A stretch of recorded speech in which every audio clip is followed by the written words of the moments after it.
오늘 이곳에 계신 성령님, 우리에게 말씀하시고 우릴 가르치소서. 닫힌 우리 맘 열어주시고 주의 빛으로 밝혀 우릴 인도하소서. 주님보다 앞서지 않고 겸손하게 주님의 말씀 기다리리. 주님 손에 우리 드립니다. 사랑으로 인도하소서. 오늘 이곳에 계신 성령님, 우리에게 말씀하시고 우릴 가르치소서. 닫힌 우리 맘 열어주시고 주의 빛으로 밝혀 우릴 인도하소서. 주님보다 앞서지 않고 겸손하게 주님의 말씀 기다리리. 주님 손에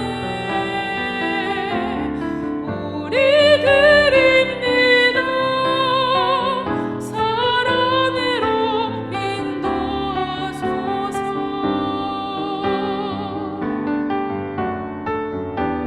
창조하신 모습 떠난 우리를 예수님답게 빚으소서. 주님보다 앞서지 않고 겸손하게 주님의 말씀 기다리리. 주님 손에 우릴 드립니다. 사랑으로 인도하소서.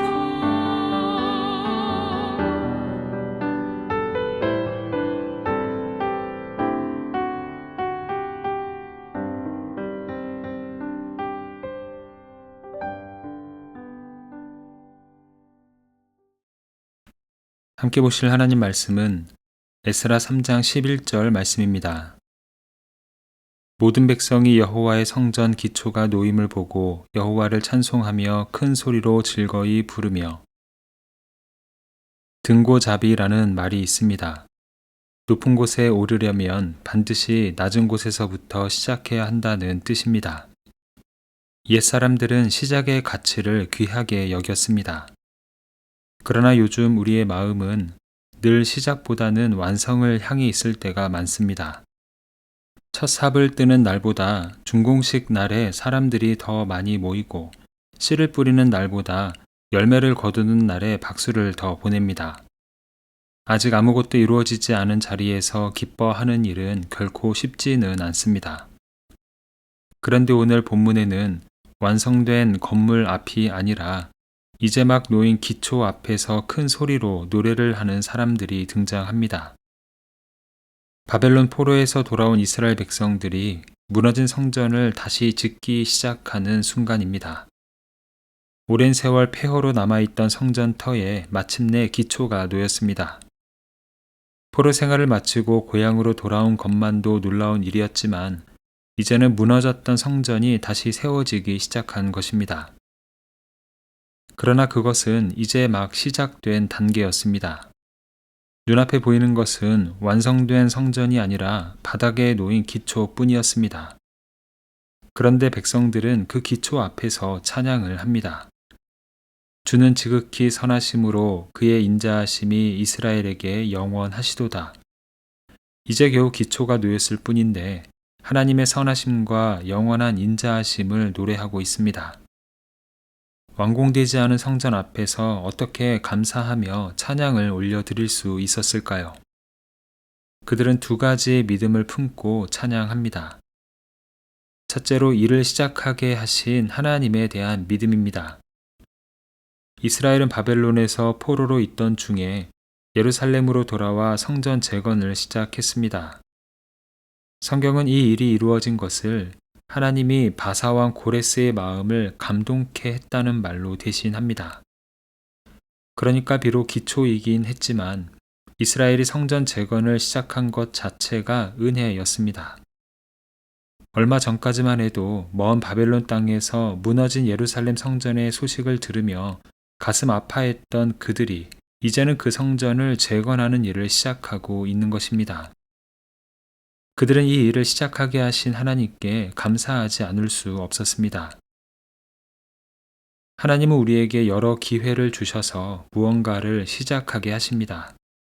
그러나 때로 그 시작의 모습이 마음에 들지 않을 수 있습니다. 시작은 언제나 미약하기 때문입니다.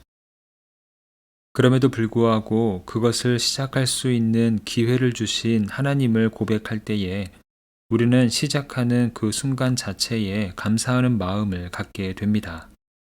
신앙생활의 시작, 그리고 하루의 시작, 학교 생활이나 직장 생활의 시작, 결혼 생활의 시작이나 부모로서의 시작, 혹은 예상하지 못한 마주함 속에서도 우리는 감사할 수 있습니다. 그 시작이 하나님 안에서 주어진 것이라는 믿음이 있기 때문입니다. 둘째로 이스라엘 백성들은 이를 이루시는 하나님에 대한 믿음을 가지고 있었습니다. 11절 앞부분에서 그들은 하나님의 인자하심이 영원함을 고백했습니다. 눈앞에 보이는 것은 기초였지만 그들의 시선은 앞으로 이어질 영원의 시간을 향해 있었습니다. 시작하게 하신 하나님이 끝까지 그 일을 이루실 것을 믿었기에 완성을 보기 전에 그들은 이미 감사할 수 있었던 것입니다. 실제로 성전 건축은 순탄하지 않았습니다. 시작은 했지만 아무것도 진행되지 않는 긴 시간이 있었습니다. 그러나 결국 성전은 완공되었습니다. 시작하게 하신 하나님이 그 끝을 이루신 것입니다. 하나님은 시작하게만 하시고 마무리를 하지 않으시는 무책임한 분이 결코 아닙니다. 때로 그 끝이 우리 마음에 들지 않을지라도 우리 인생을 합력하여 이루시는 하나님의 인도하심이 그 가운데 있습니다. 그래서 우리는 미약한 시작 속에서도 늘 감사할 수 있습니다. 시작은 미약하지만 하나님이 결국 그 시작을 통해서 그분의 뜻을 이루실 것을 믿기 때문입니다. 사도 바울은 이렇게 고백합니다. 빌립보서 1장 6절 말씀을 보면 너희 안에서 착한 일을 시작하신 이가 그리스도 예수의 날까지 이루실 줄을 우리가 확신하노라. 고아들의 아버지로 불린 조지 뮬러는 1844년 5사람의 회심을 위해 매일 기도하기 시작했습니다. 18달이 지나 첫 번째 사람이 하나님께 돌아왔고 오랜 시간이 흐르는 동안 2사람이 더 돌아왔습니다. 그러나 남은 2사람에게는 아무 변화가 없었습니다. 세월이 흐른 뒤 그는 이렇게 고백합니다. 나는 52년 동안 매일 2사람을 위해 기도해 왔습니다. 그들은 아직 돌아오지 않았지만 반드시 돌아올 것입니다. 그리고 그는 그 응답을 보지 못한 채 하나님의 부르심을 받았습니다. 그가 기도했던 사람들이 결국 장례 후에 회심했다는 이야기가 전해지기도 합니다. 그러나 그 결과보다 더 중요한 것은 조지 뮬러가 52년 동안 붙들었던 것이 눈에 보이는 열매가 아니었다는 사실입니다. 그는 기도를 시작하게 하신 하나님이 분명히 이루실 것이다라는 믿음을 붙들었습니다. 이스라엘 백성이 기초 앞에서 부른 노래는 완성된 건물 앞에서 부르는 찬양이 아니었습니다. 시작하게 하신 하나님이 끝까지 인자하심으로 이루실 것을 믿는 사람들의 노래였습니다. 성도의 감사는 언제나 결과를 본 다음에 드리는 감사가 아니라 뜻을 이루실 하나님을 믿기에 미리 드리는 감사입니다. 우리가 서 있는 자리에서 무언가를 시작하게 하신 하나님, 그리고 끝내 그 일을 이루실 하나님을 신뢰하며 감사로 찬양하는 오늘 하루가 되기를 소망합니다. 함께 기도하겠습니다. 사랑의 주님, 우리에게 여러 기회를 주셔서 일을 시작하게 하시고 또 그 일들을 함께 이루어 가시는 은혜에 감사를 드립니다. 새로운 시작 앞에서 두려움보다 소망을 품게 하시고 아직 완성되지 않은 모습을 보며 낙심하기보다 하나님께서 이루실 결말을 기대하게 하여 주시옵소서. 작은 첫걸음도 하나님의 손 안에서는 귀한 시작임을 기억하게 하시고 오늘의 순종과 수고를 통해 하나님의 뜻을 아름답게 이루어 가게 하여 주시옵소서.